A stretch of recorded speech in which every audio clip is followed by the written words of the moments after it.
So you don't just play the badass in your movies. You're an actual badass in real life. And when you were in prison back in the day, you were a champion boxer in the joint? Yeah, lightweight and welterweight. I used to fight both because I was only 137 pounds. It was a long time ago.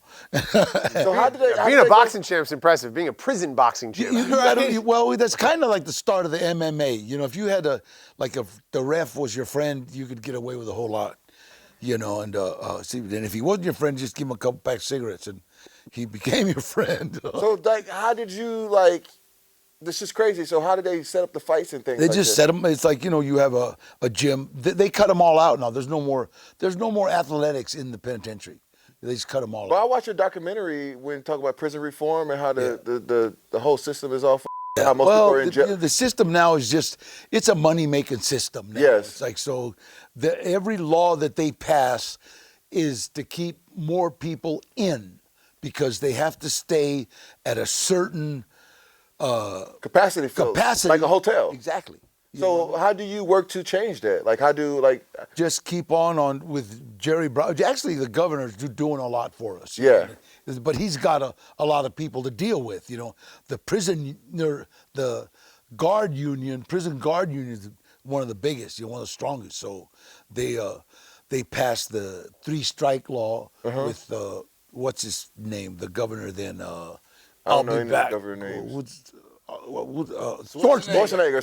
Oh, the guy from the movies. Yeah. Okay, yeah. The only governor I know. Yeah. Well, you know, he actually, the worst thing he ever did was pass that 3-strike law, because all it did was take young kids that were, you know, doing crack, 3 rocks and giving them 10, 15 years, you know, instead of rehab, which is what they need, you know what I mean? And so they're just doing free labor over there. Absolutely. Like when the fires came out, they tried to get people out of prison to pay them $1 a day to go fight fire camps. The fire camps were actually less time and good. You worked. Yeah. Prison, it's just a warehouse for insanity. You know, that's all. Well, that's all but your path from prison to Hollywood is an epic journey. I think you got hired to train Eric Roberts how to box. Yeah. Box, and then you end up getting cast in that film, and I think you went from $300-some a day to $30,000. The director, they had somebody cast to fight Eric,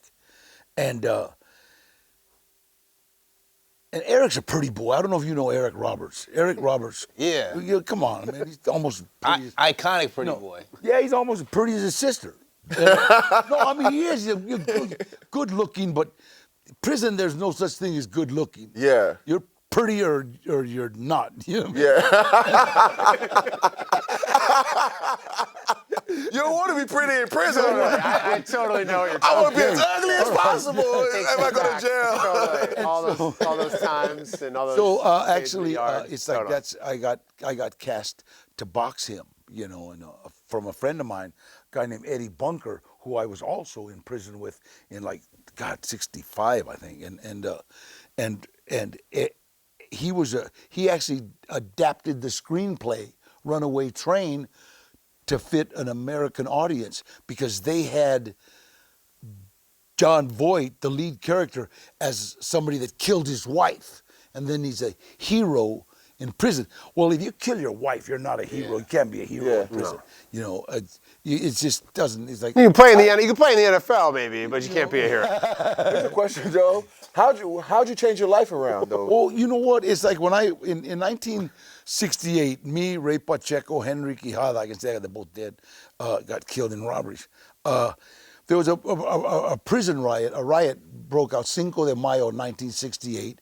It was alleged that Ray Pacheco hit a free person. It was alleged that Henry Quijada kicked the coach. It was alleged that I threw a rock and hit Lieutenant Gibbons in the head. So all 3 of those are like gas chamber offenses: hitting a free person, striking a coach, throwing rocks. You know, and so we went to the hole, and I just kind of made a deal. God, let me die with dignity. Don't let me piss my pants or shit or scream and yell. You know, just let me die with dignity, and I'll say your name every day, and I'll do whatever I can for my fellow man. I thought it was just going to be like a couple of years. Then they were going to like kill me, right? But he fooled me, and he said, okay. And it was the charges were what they call a DJ reject. There was no witnesses. You know, they had 500 informants, and they all said Mickey Mouse did it, your mother did it, my aunt came and killed him. You know, Yeah, stitches get stitches. Wow. And the next thing you know, you go on it's and like you work nobody alongside. said they did it. You know, so basically. Yeah. There was no, so there was what they call a DJ reject. The DJs now again. So when I came out of the hole, it wasn't like I promised that I would be good, don't get me in trouble. It was kind of a really, so I just started right there. I just started trying to do my best and say his name. And by the grace of God, he's held up to his and I've held up to mine.